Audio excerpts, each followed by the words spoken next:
Hello and welcome back to another Smoke Signal synopsis. In this video, we'll be looking at what stories can be found in the August 15th, 2024 edition of the Smoke Signals newspaper. You can find all these stories now in the PDF at smokesignals.org. On the front page, you'll see our coverage of Landing Day from the Power Paddle to Puyallup Youth Canoe Journey 2024. We have a story with photos continued on page 10, plus a video on our Facebook and YouTube channel. Next to that story on the front page, we report the longtime tribal employee and tribal member Brian Langley was selected as the new Assistant General Manager and began Monday, August 12th. You can read more about Langley continued on page 8.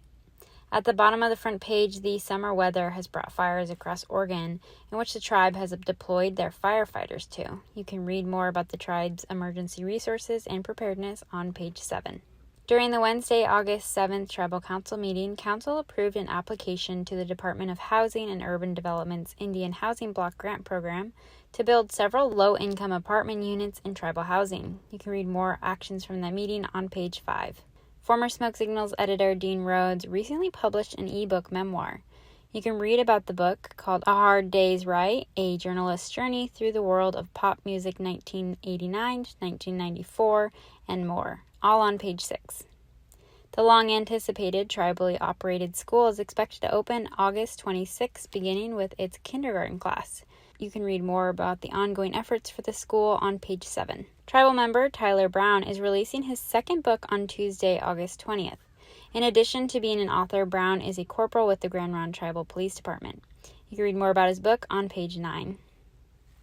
The Youth Grantmakers program celebrated its third year of giving with a check presentation at Spear Mountain Casino on Wednesday, August 7th.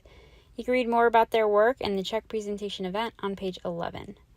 Grand Ronde Tribal member and artist Steph Littlebird is curating a roster of Native artists' work to be on display at the Bush Barn Art Center and Annex in Salem, opening September 6. You can read more about that event's details on page 12.